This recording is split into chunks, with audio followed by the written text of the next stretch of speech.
Shalom jemaat Tuhan, saya Pastor Yer, selamat datang di Kingdom Devotion. Hari ini kita akan melanjutkan perenungan firman Tuhan kita bersama-sama, masih daripada kitab Titus. Minggu lalu kita sudah tahu, belajar apa yang menjadi tugas Titus. Salah satunya adalah mengangkat penatua jemaat.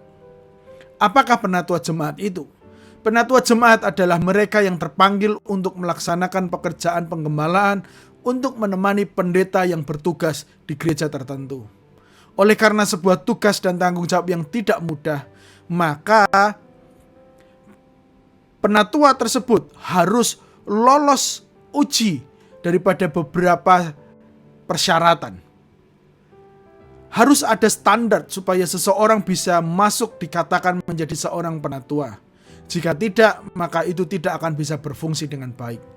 Hari ini kita akan membahas salah satu daripada persyaratan yang ditulis oleh Paulus dalam pengangkatan sebuah penatua jemaat. Dikatakan di Titus pasal 1 ayat 6 dari terjemahan sederhana Indonesia seperti ini. Untuk dipilih menjadi pemimpin jemaat, orang itu harus hidup tidak bercela. Dia harus setia kepada istrinya dan tidak boleh mempunyai lebih daripada satu istri. Anak-anaknya juga harus pengikut Kristus yang dikenal berperilaku baik dan sopan. Jemaat Tuhan, kita mau melihat persyaratan pertama yang disebutkan oleh Rasul Paulus. Syarat pertama di sini adalah hidup tidak bercela. Ini adalah sebuah persyaratan terutama dari seorang penilik jemaat yang juga pernah disampaikan oleh Paulus kepada Timotius di kitab 1 Timotius pasal yang ketiga. Makna dari persyaratan ini yaitu sebagai seorang penatua jemaat, dia tidak boleh memiliki cacat atau celah yang jelas mengenai karakter atau perilakunya yang dapat menimbulkan kritik yang dapat dibenarkan terhadap dirinya atau terhadap gereja. Mengapa kualifikasi pertama sebagai seorang penatua atau penilik jemaat harus tidak bercela? Karena ini terkesan sangat sulit atau mustahil adanya. Jawabannya adalah sederhana. Seseorang penatua jemaat harus hidup tidak bercela supaya ia dapat berfungsi dengan baik dalam pelayanannya. Saya ambil contoh dengan sebuah ilustrasi. Kita semua memiliki handphone. Setiap handphone yang bisa dibeli oleh setiap konsumen telah melewati sebuah proses produksi yang panjang. Proses tersebut adalah proses quality control, di mana setiap barang yang sudah jadi harus dicek terlebih dahulu. Setiap tombolnya berfungsi, layarnya berfungsi, baterainya berfungsi, semua dengan baik. Jika ada satu atau dua bagian yang tidak berfungsi dengan baik, maka dia harus diganti. Karena kalau tidak diganti, pekerjaan atau handphone itu tidak akan bekerja dengan maksimal.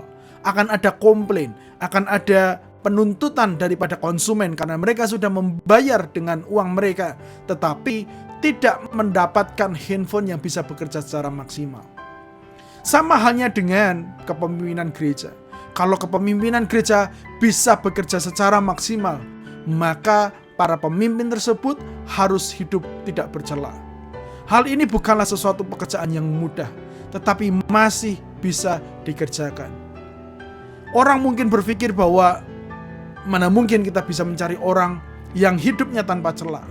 Alkitab tidak mengatakan kehidupan yang sempurna.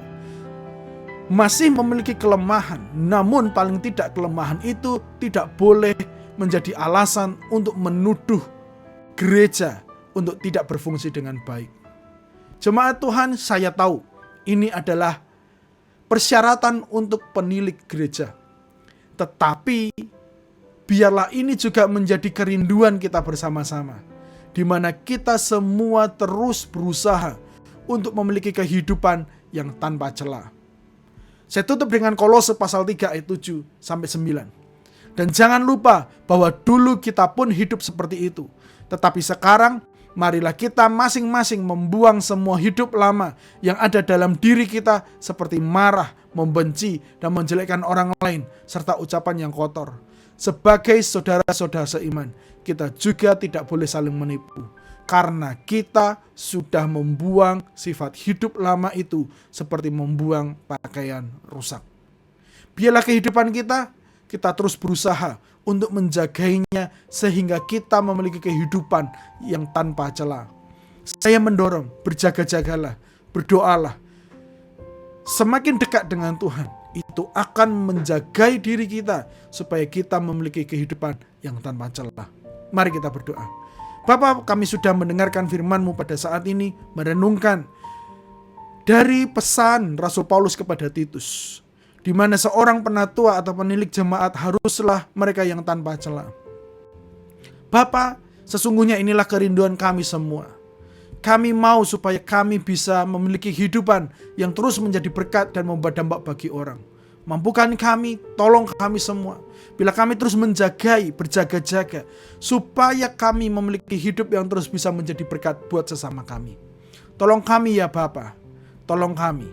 Hanya di dalam nama Yesus kami sudah berdoa dan mengucap syukur, haleluya.